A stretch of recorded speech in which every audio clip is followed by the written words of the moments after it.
in Portland, Beaverton area. As Father Michael said, he's also the director of Commission of Orthodox Missions and Evangelism for the art metropolis of San Francisco. Father Theodore graduated from the University of Colorado, majored in organizational management and human resources. He then went to work for the corporate world for a number of years before attending Holy Cross School of Theology. Also, as Father Michael said, Father Theodore was instrumental in organizing the recent conference, Bridging Orthodoxy in America. In his presentation at the conference, he talked about changing mindsets and how all of us have opportunities to be instruments of change, not only within our parishes, but in our greater community. His presentations today will encourage all of us to see ourselves as ambassadors of orthodoxy and catalysts for change. So, just to review the program, the first presentation will be why missions and evangelism. Then we'll break for lunch from approximately 12 to 1. Then Father will cover principles in growing a healthy parish. That will be followed by open discussion, and then followed by Vespers. So thank you, Father, and I'll turn it over to you.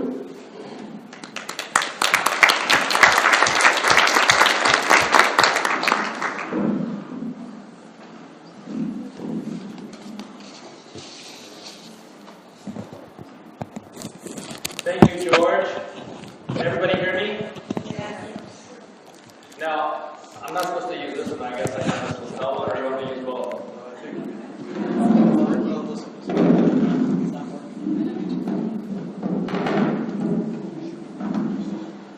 Not this one? Oh, okay. Great. Testing, 1, 2, 3. Yeah. All right, good. Well, it's very, very good to be here in Southern California. I come from, right now, cloudy and rainy and windy Portland, Oregon. And when I left yesterday, it was in the low 40s and very dark. And I came here and I'm like, whoa, I remember this. So you're very blessed to have such a bright area to live in. Reverend Fathers, Jeannie, my brothers and sisters, it's a wonderful opportunity to be with you. And everything that I say today in humility. I say by way of encouragement to really help us cultivate a missionary and evangelical mindset. Not because it's something innovative, but because it's really at the heart of what it means to be an Orthodox Christian. And this is something that we have seen in ages past and that needs to be definitely rediscovered in the 21st century, and especially in the United States. I wanted to start out actually by reading somebody's story. And this person is currently at Holy Cross Greek Orthodox School of Theology with her husband, who is also mentioned in the story. And they were also both at the recent National Conference on Missions and Evangelism in Portland. Listen very carefully, because this first talk is answering the question, why missions and evangelism? 8 years ago, I was done with church.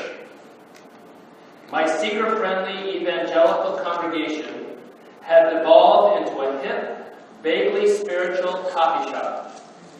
The cross that hung in the sanctuary had been taken down for being too religious. The Presbyterian church down the street with its accompanying symphony felt majestic but cold. The Methodist minister around the corner preached her sermon on a Leonard Cohen song. Try as I might, the gospel was nowhere to be found.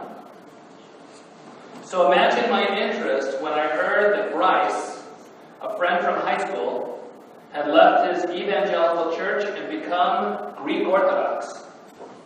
Greek Orthodox? What in the world was that? It embarrasses me to admit it now, but I thought the term Greek Orthodox was some sort of obscure joke Bryce had invented to make fun of churchgoers. On a whim, I emailed him, "Is Greek Orthodoxy real? Or did you make it up?" There was no way I could have known as I wrote that email that Orthodoxy was real. That Bryce would want to get dinner and talk about it. That he and I would end up being married a year later. I could not have known that the Orthodox Church was the home I had been looking for all my life. I certainly could not have known that years later we would come to seminary with the intent of ordination. By sending one email, I had signed on for the adventure of a lifetime. After learning that the Orthodox Church was not some kind of obscure joke, but the second largest Christian church in the world, I was stunned that I had never heard of it before. Bryce hadn't either, until he attended a philosophy conference and met Orthodox ethicist Tristan Engelhardt. Neither of us grew up under a spiritual rock. We both had deeply religious families, broad educations, and lives lived in Christian communities. So I ask you, does this college student down the block from you know that Orthodoxy exists? In your case, next door. Does your local community know your parish for its services or just for its baklava? Listen carefully to this. The parish that first welcomed us both into Orthodoxy, once a thriving Greek community, has dwindled to 4 or 5 very faithful families and can no longer even afford a priest. If it does not grow, if it does not welcome others into its fold, it will die out in 1 generation, and maybe sooner. So the question that I ask you is, will yours grow or die? So that's the question before us. I thought that she really captured the heart of what we are facing as Greek Orthodox or as Orthodox in this country.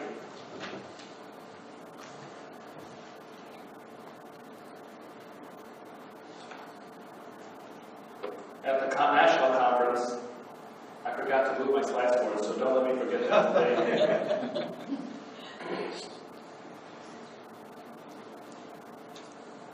So the first thing I want to address is some statistics about the American religious landscape, because for hundreds of years, the Orthodox have not looked at the United States as a mission field. We have always thought of the mission field abroad, globally, but not nationally and certainly not locally. But a recent Pew study done in 2014 showed that the fastest growing religious segment of our population are those who are no longer affiliated with any religion, called the nuns. This means that in the 21st century, the fastest growing segment of our population, religiously speaking, are those who are no longer going to the church of their fathers and of their grandfathers. Over 25% of Americans today do not affiliate with any religious community. That doesn't maybe seem like a large percentage, but it is hugely increased in the last 10 years. And of those 25% of Americans who are unaffiliated, less than 20% of them even believe that religion is important in any way, shape, or form. We are talking about a vastly growing segment of the United States population that doesn't believe in God and thinks that it's absolutely foolish. This is not the country that I was born into and grew up in. 40% of the millennials, age 18 to 30, our children that are now growing up and becoming adults are now unaffiliated. So you can see that 25% of Americans are unaffiliated, but 40% between the age of 18 and 30 are unaffiliated. And so this is looking towards the future. 60% of children raised in non-religious homes remain non-religious in adulthood. That speaks to two things. That speaks to how important it is for you as parents and grandparents or future parents to really make your home and your life as parents centered in the church. Because if you do, the statistics are overwhelming that your children will continue in the faith. But we're not reaching those who have been raised unchurched. They are remaining unchurched. Listen to this statistic. 80% of the churches, and we're not talking about Orthodox churches, we're talking about all churches in the United States, are either at a plateau or they are declining. And this includes Orthodox churches. 80%. This means that 80% are in danger of dying. 3,000 to 5,000 churches in the United States every single year are closing. It is harder to be a church today than it is to be a restaurant. And we know how hard it is to be a restaurant in the United States. This is why we have to look at our communities, our cities, our neighborhoods, our regions, and our country as a mission field. We don't have to go to Africa to find people who have never even heard of Christianity. Keep in mind that I'm from Portland, Oregon. Not only is it cloudy and rainy during the winter, but it is the #1 most secular city in the entire United States. You can literally find people in the city of Portland who have never heard the gospel. They were raised completely unchurched. There is spirituality in Portland, but it is not Christian spirituality. Secularism is having a huge influence on our society. One of the things that is characteristic of secularism is compartmentalization. God is only a part of my life. The church is only a part of my life. I can be spiritual, but only to a degree. Versus, God is all in all, and I am called as a human being, made in His image, and called to be like Him, to center my life around God and around His church. This is the result of secularism. Think about the negatives of technological advancement. There are plenty of positives, but think about what has happened with urbanization and technological advancement. It has led to self-reliance. People trust in themselves. They don't trust in God. They're disconnected. They have an independence from God. And there's also a lie that either God wants us to be prosperous and happy and filled with pleasure, or forget about God altogether, but this is the destiny of humankind. Think about the effect of busyness and constant activity, constant connectedness to all of our technology.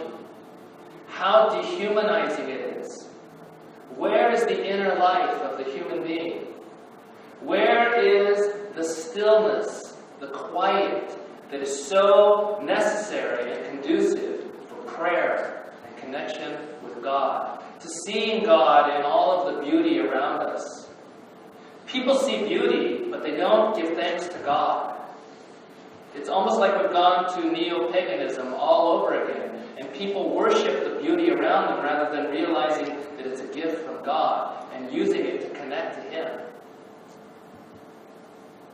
There's definitely a steady drift away from God, away from His commandments, and away from His values. Today, for you to stand up for God and His commandments and His values, and to be unyielding in your Christian life, you will be persecuted. People today are afraid to turn their Christianity inside out. There's an inoculation effect also going on. Think about this. How many people, and I read this beautiful testimony, how many Americans have never, ever even heard of the one holy Catholic and Apostolic Church? How many Americans have never, ever been to a divine liturgy? Do you know how old the divine liturgy is? It goes all the way back to the 1st century. We are not the creators of this beautiful, sacred intersection with the kingdom of heaven. It touches a part of our humanity that is so deep, we are so hardwired, that the divine liturgy has such a powerful, transforming effect that we take for granted. And I'll share more about that. People go to churches, but they have been exposed to a pseudo-Christianity, Christianity light. And I'm not judging the individual persons. I'm not even judging literally the faith traditions themselves because they don't know. They're so disconnected from the past. But they are rejecting this because it is a bad witness of what God had intended. It's not the fullness of truth. But there's an inoculation. You know what happens to when you are inoculated? You're given just a little bit of whatever you're trying to save yourself from, creating in your own body a buildup of antibodies so that if you're ever exposed to this dangerous bacteria or virus, it won't touch you. We're being inoculated in the United States with pseudo-Christian light so that when we hear the gospel, we reject it because we rejected something that's only partially true. I actually say that this makes people ripe for the one holy Catholic and Apostolic Church. Because when they get exposed to that, it goes to such a deep place in their heart. And I am a personal witness of that. That it's like, I never knew that this existed. And that's a powerful thing. You need to have confidence in the faith that you have received from those who have come before you, that every human being is hardwired to receive that. Even if they've rejected the Christianity that they've been exposed to as Americans. Every single human being, without exception, has been created in the image of God. They are created in such a way that they are worshiping creatures. They are called to be like God. God Himself established the one holy Catholic and Apostolic Church. And He created the church for every human being. Therefore, it is His will that every human being be Orthodox. If we don't believe this, we are not going to think that Christianity is good news. And we're not going to be motivated and convicted and inspired to share it. I noticed in your vision and your mission and your values here at St. Constantine and Helen that you want this church to be a place for everyone. That evangelism and growth is a core value, the second core value of your parish. For that to be true, you have to believe this. You have to believe that Orthodoxy isn't just a denomination. It isn't equal to everything else out there. That this is the fullness of truth. Every single person that comes to your parish, you have to believe that they want to be Orthodox.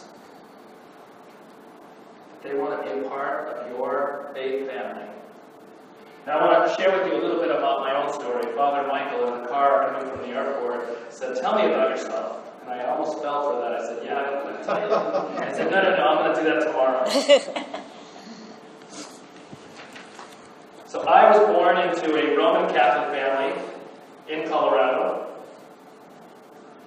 And I can honestly say that there was never a time in my life that I did not believe in God, that I did not believe that He was Father, Son, and Holy Spirit, that Jesus Christ was fully God and fully man. I believed in heaven and in hell, and that there would be a judgment of the living and the dead.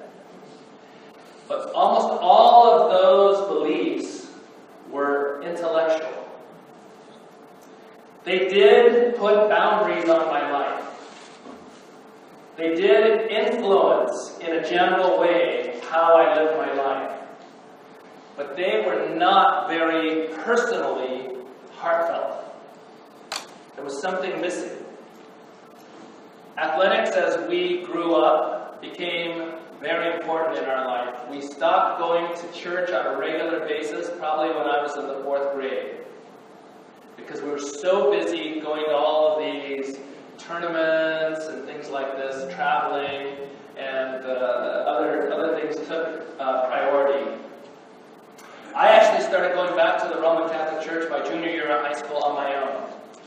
And the Roman Catholic Church gives you a buffet of opportunities to go to church, to Mass. You can go on Saturday evening, you can go all morning Sunday, you can even go Sunday evening. So I chose Sunday evening because it was always after the Bronco games. And I love the Broncos.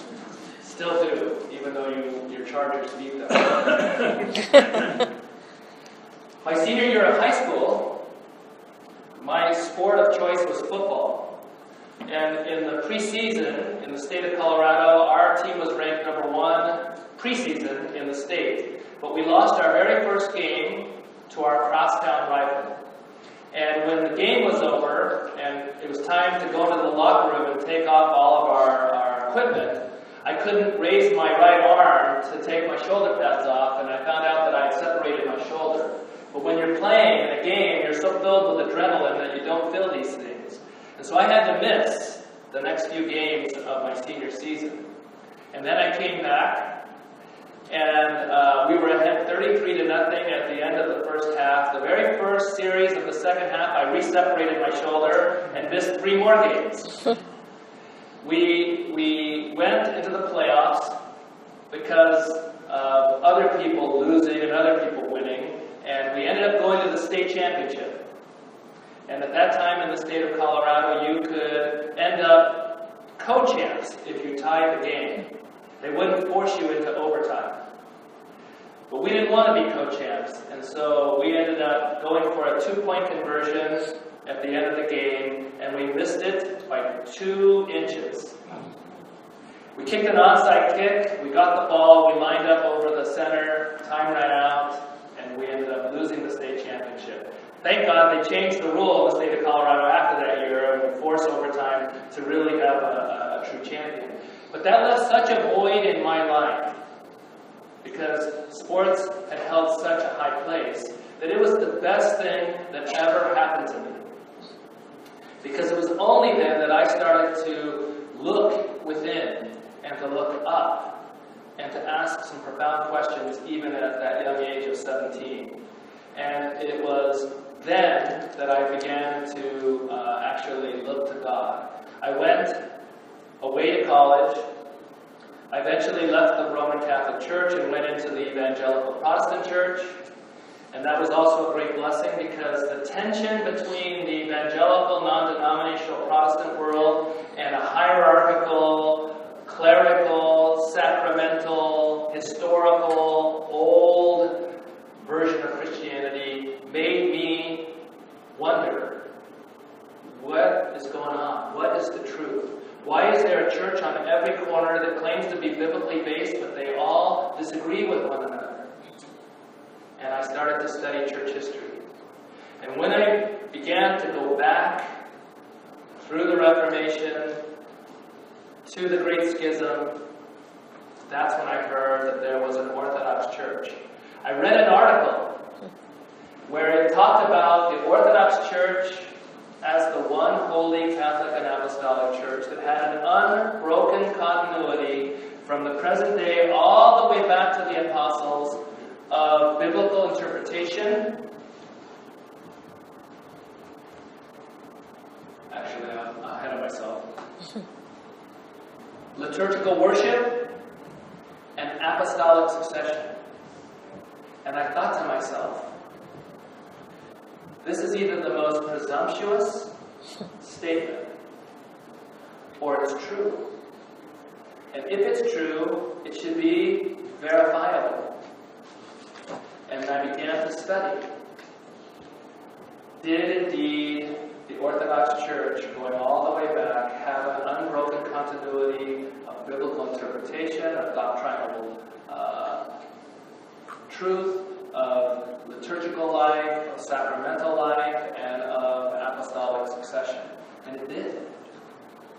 And so I began to wonder, why did I live my first 19 years of life without knowing that the Orthodox Church even existed? Where was it all those years? Why is this pearl of great price kept such a secret? Doesn't the church know that there are millions of people just like me, feeling just like I felt, lost and searching, that want to know about the Orthodox Church? And that haunted me, and it has shaped my entire priestly ministry.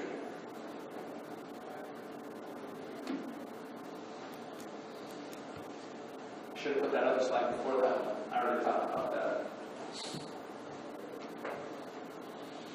It's no accident that I ended up asking then Bishop Anthony, of blessed memory, to start a parish from scratch. When I was first ordained, I was ordained in Oakland, California. Ascension became a cathedral while I was an assistant priest there. That parish serves well over 1,000 to 1,500 families easily. It's probably one of the largest parishes in the Archdiocese.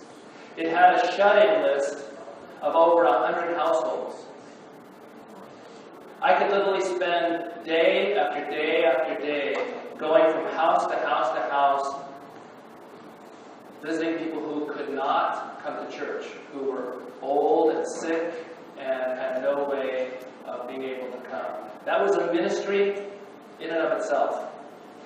I stayed there for 2 years, and then I was transferred to be the Proistomenos of St. Catherine in Redondo Beach. Another large community, really, of over 400 families, but serving many, many more families, kind of like St. Constantine and Helen here in North San Diego County. I remember two things that really struck me when I was at St. Catherine. One, somebody came in my office and wanted an appointment. They were very concerned. They said to me, "Father Theodore, when I come to my parish, I don't even recognize it anymore." And that was a negative to him. Another person came into my office, also concerned, and said, "Father," this is a quote, "you're willing to literally let anybody into this parish. What is wrong with you?"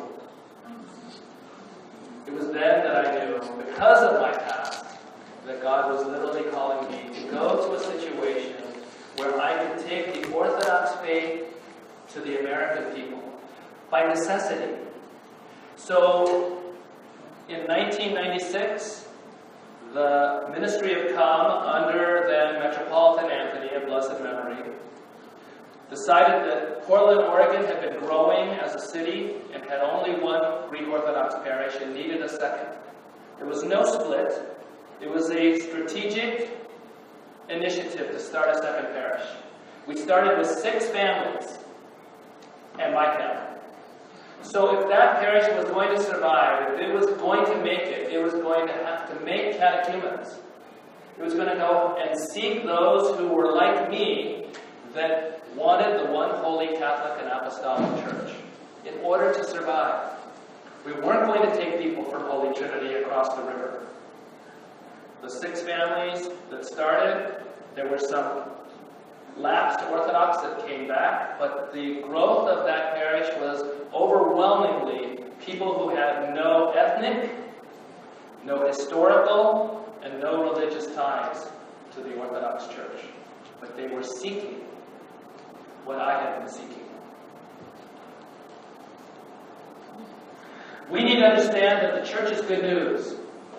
The church became known as Orthodox for a reason, because Orthodox means the right glory, the right teaching, the right truth, the right opinion. Everything that Christ did, everything that He is, everything that He taught, He left with the apostles in the church. This is what we mean by the word katholiki. Catholic does not refer to Roman Catholic. We say that the Orthodox Church is Catholic because Catholic in Greek is 2 words put together, kata and olon. Kata means according to, and olon means the fullness, the whole. We believe that everything that Christ ever said and did, and all that is necessary for salvation, was deposited with the apostles and their successors in the church. And this is why we say that the church is Catholic. And we know that the Holy Spirit keeps this truth whole and intact from generation to generation. I know I'm repeating myself, but it is extremely essential that we believe this. People will say, when someone comes to visit their church, "You're not Greek. Why are you here?" Why am I here? I'm here because of this. Why are you here? Do you believe this? They do. They don't mean anything by it. But they're very surprised that we're here. And this needs to change. This is what we're talking about in terms of a needed change in mindset.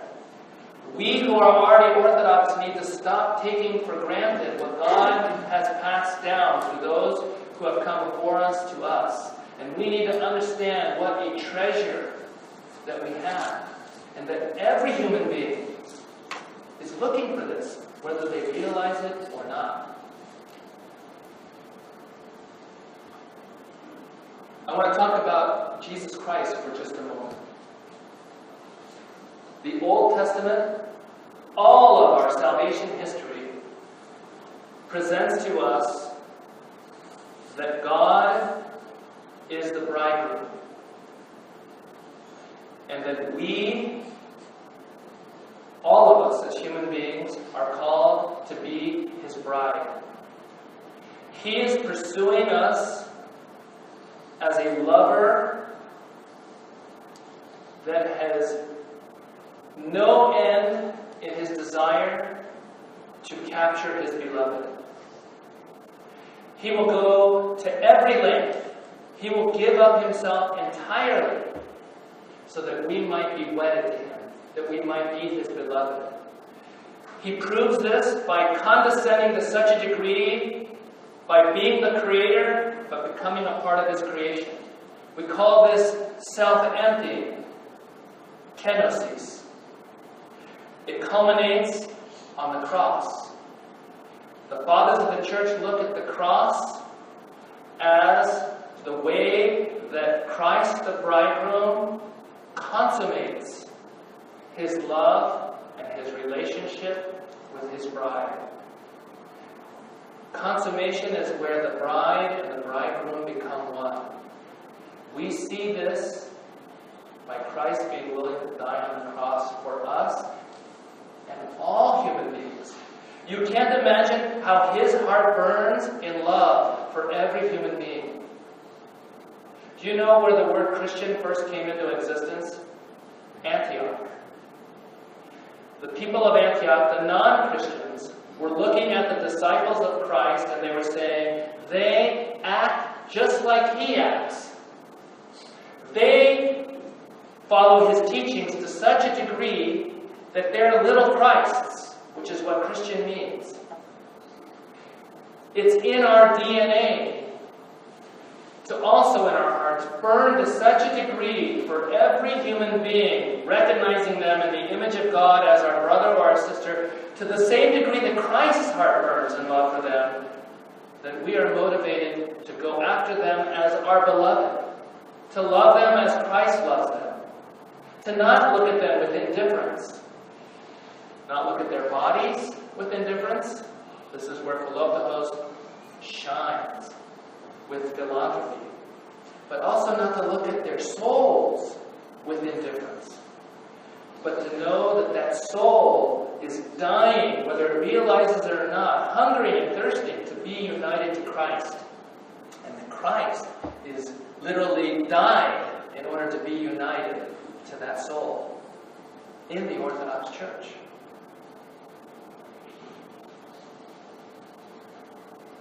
This is an evangelical mindset.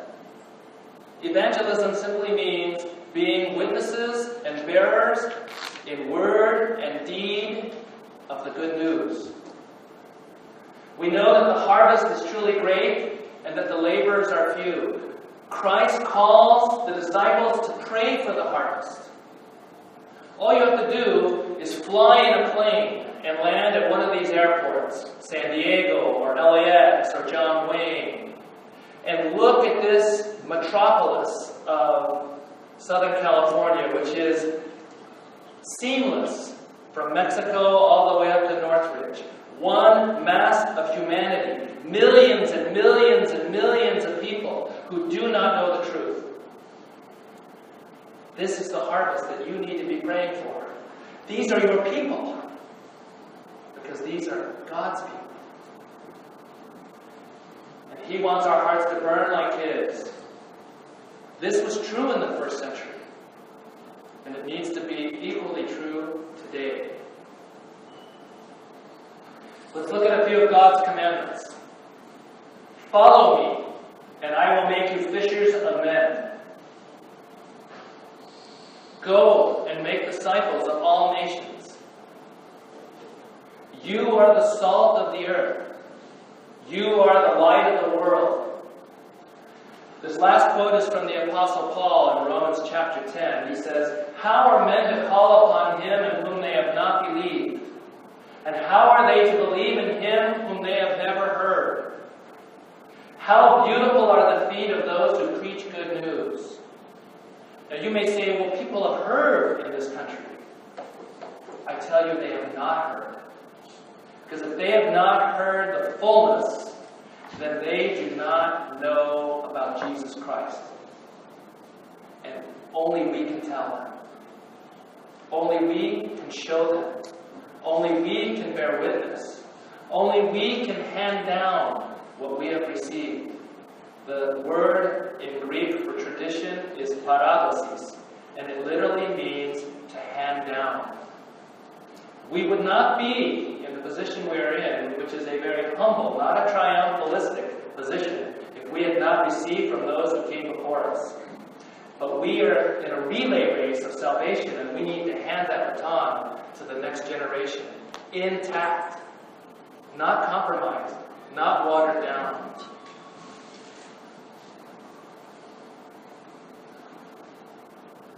Do you know that the word apostle, which was one of the chief terms for Christ's followers, literally means he who is sent.